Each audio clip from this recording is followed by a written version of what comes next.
Chapter 270 The competition in Radiant City. If the tournament committee hadn't restricted the age of the competitors to below 20 and demanded that at least 5 members of each sect had to have at least 4 rings, there would have been 10 times more teams competing in this tournament than last time. Even with such restrictions, there was still a total of 117 teams, many more than last time. As the wealthiest empire on the Douluo continent, hosting this tournament was nothing for the Sun Moon Empire. Even so, they took 3 months to prepare for it. As the biggest city on the continent, Radiant City constructed several hotels and guest houses to receive guests coming for this grand event. They benefited greatly from businessmen coming from foreign lands. The Sun Moon Empire also invested a lot in this tournament, since they were the top soul engineering empire on the continent. The top prize wasn't just soul bones anymore, they were soul tools. The winning team could obtain a class 9 soul tool, while the runner-up and third place teams would receive class 8 and class 7 soul tools respectively. The values of these soul tools were much higher than soul bones. This was especially true for the champions. Currently, a class 9 soul tool was priceless, and only the Sun Moon Empire possessed class 9 soul tools. At the same time, class 9 soul tools were also the biggest threat to the other 2 empires on the continent. Every competing team was itching to obtain the prizes and working hard to perform better in the tournament. This wasn't just an opportunity for them to gain fame, it was an opportunity for them to profit greatly. Modern soul masters had to rely on soul tools in addition to their own cultivation if they wanted to gain greater abilities. However, the astronomical costs of advanced soul tools limited most soul masters. It was impossible to become the best without money. Radiant City, Sun Moon Empire's imperial palace, a backyard garden. A wheelchair was moving slowly on the quartzite path in the garden. There were different types of plants planted here. Every region of the garden was perfectly designed. There was a small waterfall atop a sculpted hill, an imperial painting of a bouquet of flowers, and huge, tall trees. The entire backyard garden felt like a beautiful forest. How's my father?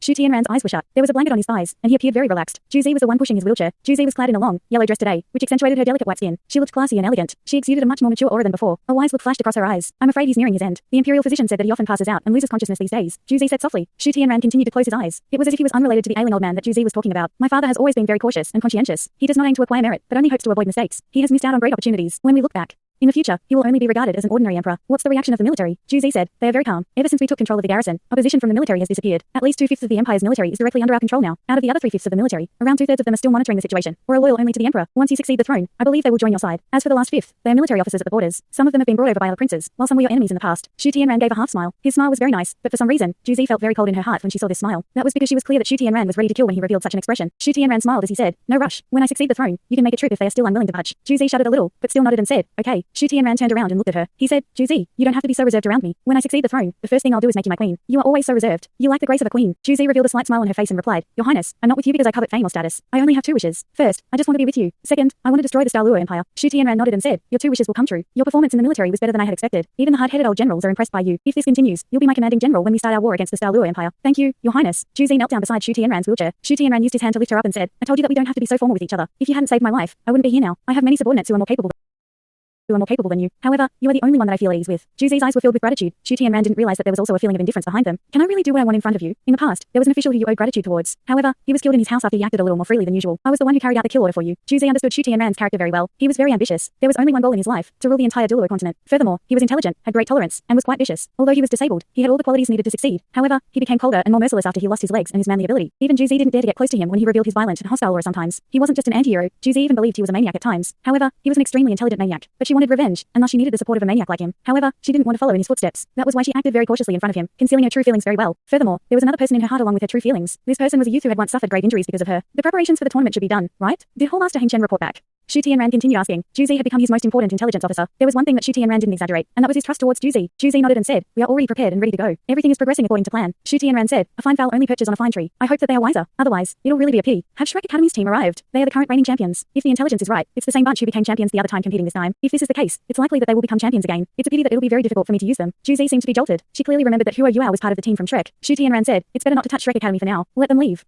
I shall give this space to Shrek. I'll see what kind of sparks will be created between Shrek Academy and our people. Oh yes, please invite Mr. Zhongli here. Tell him I have something important to discuss with him." "Yes." Juzi stood up and hurried out. Shu Tianran shut his eyes again and once more wore the leisurely smile on his face. He seemed like he was napping. The quiet and peaceful comfort in the garden was mesmerizing. The group from the Tang Sect landed about 100 kilometers from Radiant City. If they ventured any further forward, they would enter the borders of Radiant City. As the capital of the greatest soul engineering empire, they might become practice targets of the city's defense system if they dared to violate the airspace of the city. They didn't meet with any danger on their journey here, and had arrived after only half a day of travel. They started a fire for cooking. Although everyone missed Huo Yuao's cooking, they couldn't let a disabled person cook for them. Zhang Nanan, Xia Xiao, and Wang Dongda took on the responsibility as cooks. As for Jing Zian, even though she was also a lady, besides wielding blades and spears, she didn't know anything about cooking. She could only act as an assistant to the 3 chefs. Zhang Nanan was the best at cooking among the 3. Although Wang Dongda had learned from Huo Yuao for a few days, she didn't pick up much. Huo Yuao had heard Xu Sanqi mention that Zhang Nanan was from a poor family. She had thus matured young, and was good at carrying out household chores. It turned out to be true. They had prepared sufficiently before they set out for this tournament, bringing quite a lot of ingredients. With Huo Yuao around, they weren't worried about the freshness of the ingredients, since he was the owner of ultimate ice soul power. Huo Yuao was fed by Wang Dongda. Of course, she fed him with a spoon, and not through her mouth. After all, there were many people around. Huo Yuao could only use his right hand. It was difficult for him to eat on his own. Wang Dongda didn't want him to tax himself, and thus she took over this role. Everyone was envious and jealous when they saw this. Xu Sanqi was looking at Huo Yuao as Wang Dongda fed her. He whispered to Zhang Nanan, "My love, please feed me too." Zhang Nanan snapped. "How old are you?" "3."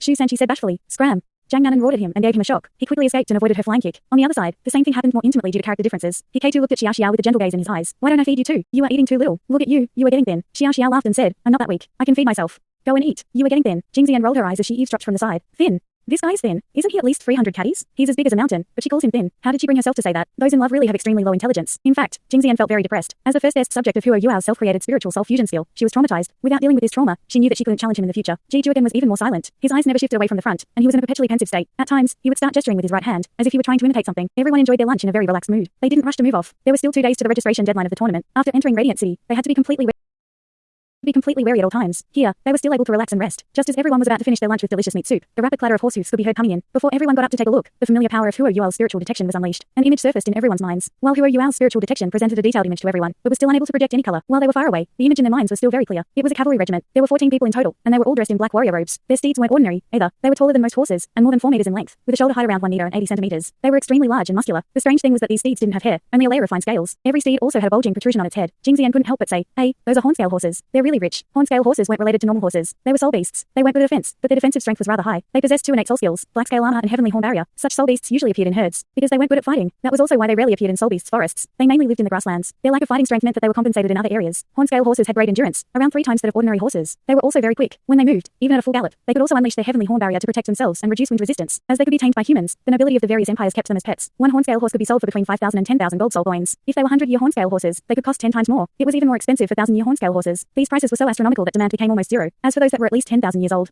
they barely existed at all. They usually couldn't evolve to that level due to their ancestry, even though there was a legend that they possessed a shred of the unicorn bloodline. That little amount of heritage was barely significant. A unicorn was a transcendent soul beast. Furthermore, unicorns were rumored to be at the same level as the divine giant dragon, but their existence was also seen as a myth. All of the men were riding hornscale horses. Their leader, who was an elder, was even riding a 100-year hornscale horse. It wasn't exaggerated to claim that they were rich. Hornscale horses were indeed very quick. In a matter of seconds, the cavalry regiment quickly appeared in front of Shrek's 7 monsters. Shrek's 7 monsters had chosen a good spot to rest. The ground was level, but elevated. The view was great, and there were even a few huge trees around. It was very cool as they took shade under the trees. The fragrance from their meat soup also made the entire atmosphere feel more rustic. The cavalry regiment quickly discovered them, and the elder lifted his hand, stopping the others behind him. The entire team was evidently very organized. The riders also coordinated well with their horses. The elder slowly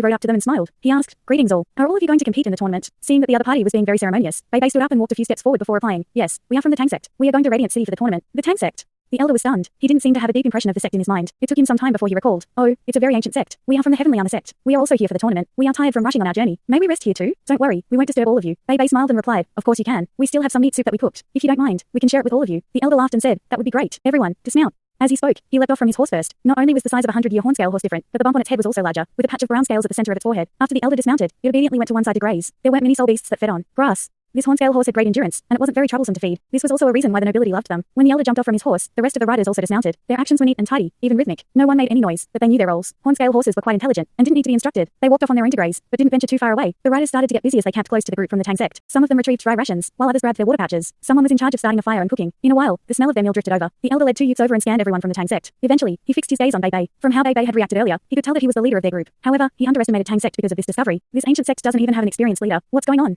"Young man, how are you? I'm Han Zanhu from the Heavenly Honor Sect. I'm the leader of my sect. I've brought these youths along to gain some experience." Jiang Nanan led 2 youths to get some of the meat soup. These 2 youths were very cautious. Their faces turned red when they saw Jiang Nanan's ravishing looks. After that, they didn't dare to look at her anymore. Jiang Nanan almost burst out in laughter when she saw their shy looks. These 2 youths were really amusing. Shu Sanchi was watching carefully from one side. He chortled when he saw their faces turn red, and stopped them monitoring further. They were really inexperienced. Bei was already conversing with Han Zanhu. I'm the eldest senior of the Tang Sect. Greetings to elder. Bei's refined appearance was very likable. When Han Zanhu discovered that he was the leader of the Tang Sect, he was stunned. "So you are Master Bei. Apologies for the disrespect." No matter how strong the Tang Sect was now, it was still an ancient sect. Han Zanhu became more formal with his words. Han Zanhu had to be a senior figure from the Heavenly Honor Sect. He was a tall and mighty man. His aura was pressing to.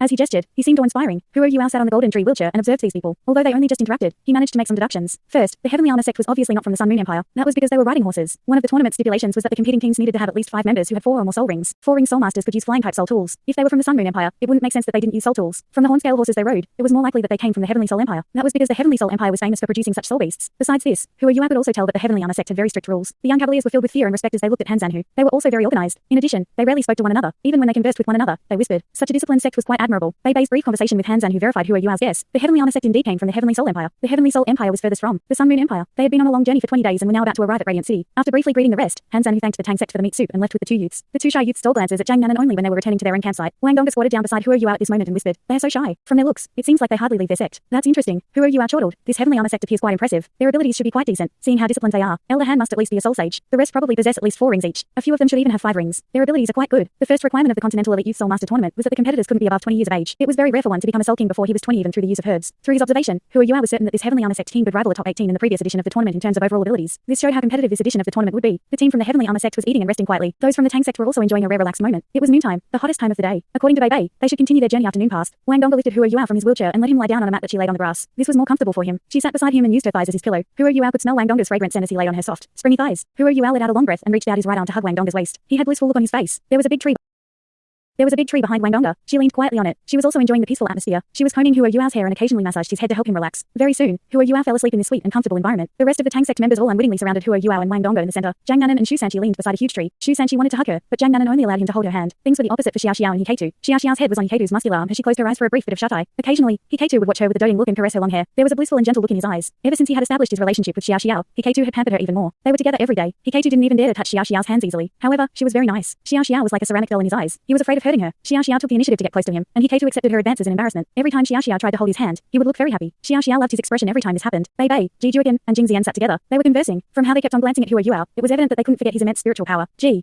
Juogan looked excited. It was obvious that he had developed some ideas after being inspired by Huo today. The disciples from the heavenly armor sect didn't rush to proceed on their journey either. They returned a pot that they had brushed clean and also rested beside the trees after expressing their gratitude once again. It was evident that they were quite exhausted after traveling quickly for 20 days. They didn't even bother to meditate. Apart from the few who were standing guard, the rest went to sleep. Although there were more than 20 people in this forest, as well as several hornscale horses, it seemed very quiet at this point in time. It was so peaceful that it looked like material for a beautiful painting. It was a pity that this didn't last. Just as everyone was enjoying the peace and quiet, a hooting sound came from afar. The piercing howls seemed to get closer and closer. Those who were awake started to look into the distance. There were more than 10 people, but they were descending from the sky. Their wide flying type soul tools started to retract as they landed on the ground. They landed on the side of the Tang sect's campsite opposite the heavenly armor sect. This group of people wasn't as disciplined as those from the heavenly armor sect. They made a lot of noise as soon as they landed. I'm beat.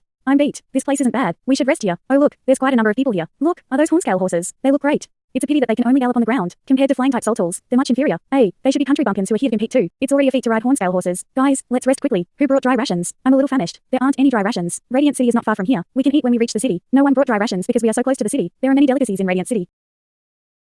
No, I'm too famished. Let me have a bite first. Those country bumpkins should have brought food since they came from afar. Let me ask them for some. Everyone from the Tang sect and the heavenly armor sect furrowed their brows as they heard the noises that came from this bunch of soul masters that had just landed. The environment and atmosphere here were very quiet and peaceful, but their arrival disrupted everything. These newly arrived soul masters were clad in yellow warrior robes. All of them had flying type soul tools behind them, which they removed after landing. They were led by two middle-aged men, who were conversing with one another. The noises came from the youths who were under them. It was a plump youth who had mentioned that he was famished. With his small nose and small eyes, he looked like a contemptible fellow. Since they landed nearer to those from the Tang sect, he naturally went to ask for food from those from the Tang sect. This plump youth started to walk towards them. Hey brothers, do you have food? Can you spare some for me? The plump youth looked very slipshod. His hands were on his waist, and he was asking them to be charitable towards him with his eyes. No one from the Tang sect spoke. Huo was in a deep sleep. Wang Dongba continued to brush his hair, while Shu Sanqi and Zhang Nanan were still seated together while holding hands. Hikeitu was caressing Xiao's hair, and Bei and the other few were still engaged in their discussion. No one listened to the plump youth's words, and he didn't elicit a response. Hey, are all of you deaf? He shouted unhappily. Give me some food, or else I'll deal with all of you. Stop pretending. Wang Dongba furrowed her brow and twisted her head before saying, lower your volume. The plump youth looked over as he heard her words. When he saw her, his mouth opened wide. His facial fat jiggled, and his bean-sized eyes shone with a greedy look. He had uneven yellow teeth, and let out intense bad breath. His saliva was even dripping out of his mouth. Even his tone of voice changed. Beauty.